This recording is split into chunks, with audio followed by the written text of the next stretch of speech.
सामाजिक कार्यात नेहमीच अग्रेसर असलेली जैन सोशल ग्रुप तसेच इनाली फाउंडेशन यांच्या संयुक्त विद्यमानाने संपूर्णतः मोफत इलेक्ट्रॉनिक कृत्रिम हाताचे बहुउपयोगी व अतिशय महत्त्वाचे शिबिर यांनी आयोजित केलेले आहे.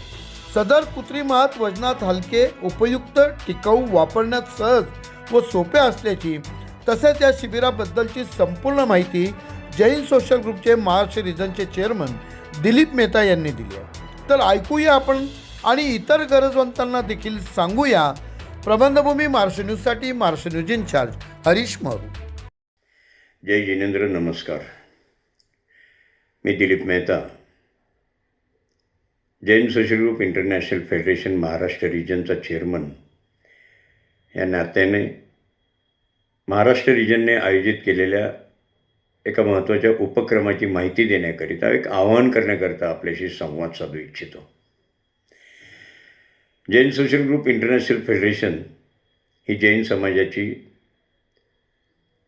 मोठी संस्था गेले 60 वर्ष विविध उपक्रमांच्या माध्यमातून समाजाची सेवा करत आलेली आहे. देशात व परदेशात मिळून एकूण 10 शाखा या फेडरेशनच्या आहेत. त्यामधील महाराष्ट्र रिजन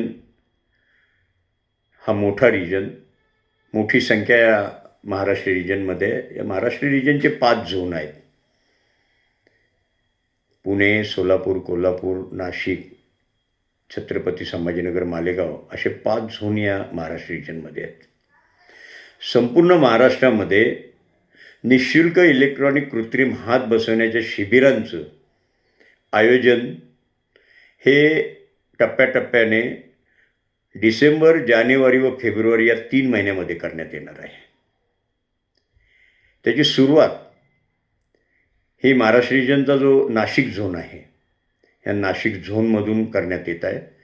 नाशिक झोनमधील जे काही जैन सोशल ग्रुपचे सदस्य आहेत, ग्रुप्स आहेत, त्यांच्या प्रयत्नातून व नाशिक महानगरपालिका, rotary club, Pune downtown, Mahatma Gandhi सेवा संघ, गुड्डी केटरर्स यांच्या सहकार्याने रविवार तारीख 28 डिसेंबर 2025 रोजी काशीमाळी मंगल कार्यालय, द्वारका, नाशिक या ठिकाणी या शिबिराचं सकाळी 10 वाजता सुरुवात होणार आहे. या ठिकाणी हे इलेक्ट्रॉनिक कृत्रिम हात की ज्याची निर्मिती ही पुण्यातील इनाली फाउंडेशन या संस्थेने केलेली आहे. अत्याधुनिक असे हे हात, वजनाला हलके असणारे व वापरण्यास सोपे असणारे असे हे हात या शिबिरासाठी त्यांनी निःशुल्कपणे उपलब्ध करून दिलेले आहेत. इनाली फाउंडेशनचा यामध्ये महत्त्वाचा वाटा आहे. ज्या व्यक्तींनी कोपरापासून आपले हात गमावलेले आहेत, एक अपघातामध्ये असतील किंवा काही कारणास्तव हे हात गमावलेले असतील, अशा व्यक्तींना हे हात बसवून त्यांना आयुष्य जगण्याची एक चांगली संधी, त्याचप्रमाणे एक त्यांचा आत्मविश्वास बळकट व्हावा, त्यांना सहजरित्या कामं करता यावीत, हे उद्दिष्ट डोळ्यापुढे ठेवून हे शिबिराचं आयोजन करण्यात आलेलं आहे. नाशिक झोनमध्ये आमचे फेडरेशनचे इंटरनॅशनल डायरेक्टर श्री सचिनभाई शहा, त्याचप्रमाणे नाशिक झोनच्या zone coordinator doctor Pamita Surana, हे त्यांच्या समवेत नाशिक झोनमध्ये जेवढे ग्रुप आहेत त्यांच्या प्रयत्नातून या शिबिराचं आयोजन करण्यात आलेलं आहे.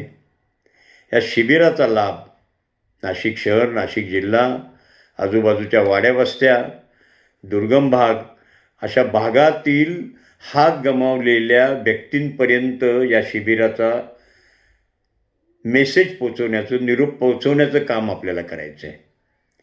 बऱ्याच वेळा अशा शिबिराचं आयोजन केलेली माहिती त्यांच्यापर्यंत पोचत नाही व अशा या लाभापासून ते वंचित राहतात.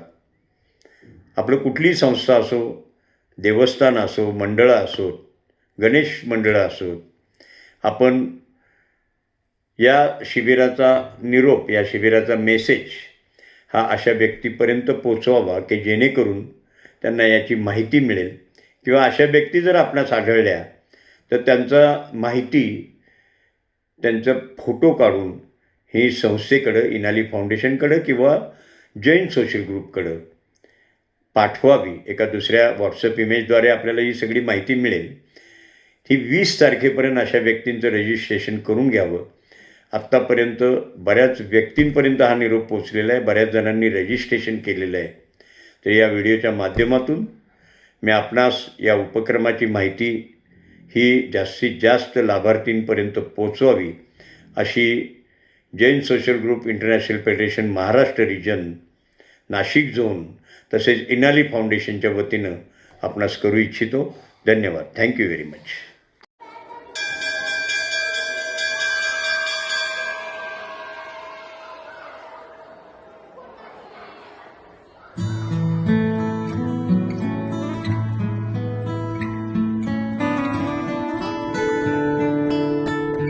मैं प्रशांत गड़े। क्वालिफिकेशन से तो मैं एक इंजीनियर हूं, पर क्या डिग्री ही मेरी लाइफ का पर्पस था? मैं भी बचपन से एक रेस में लगा हुआ था, जिसकी शुरुआत हुई स्कूल से। फिर tuitions, coaching classes, tests, exams, entrance exams, उसके बाद कॉलेज, फिर प्रोजेक्ट्स, वाइवास, बैचलर्स, मास्टर्स। यार इतने सालों की पढ़ाई,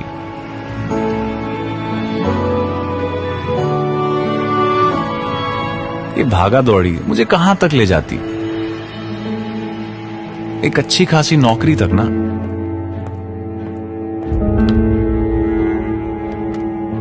हाँ, शायद इससे मेरी लाइफ तो बन जाती, पर क्या एजुकेशन का, मेरे पोटेंशियल का यही मकसद होता?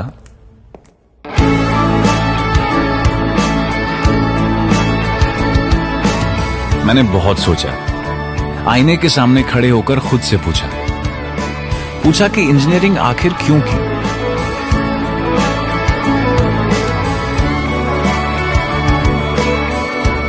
और पता है, इस जवाब की राह कोई और भी देख रहा था।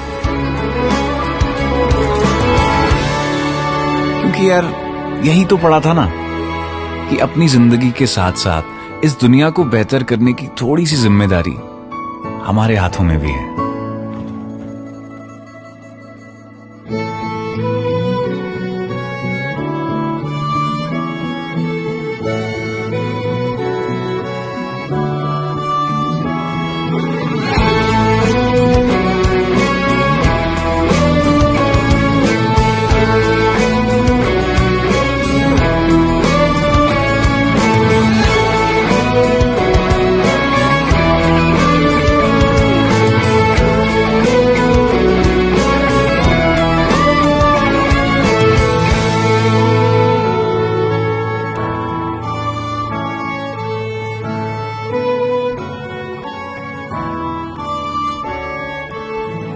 ताज्या व महत्त्वाच्या बातम्या बघण्यासाठी प्ले स्टोअरवर जा, प्रबलभूमी ॲप डाउनलोड करा व या धावपळीच्या जीवनात अपडेट रहा.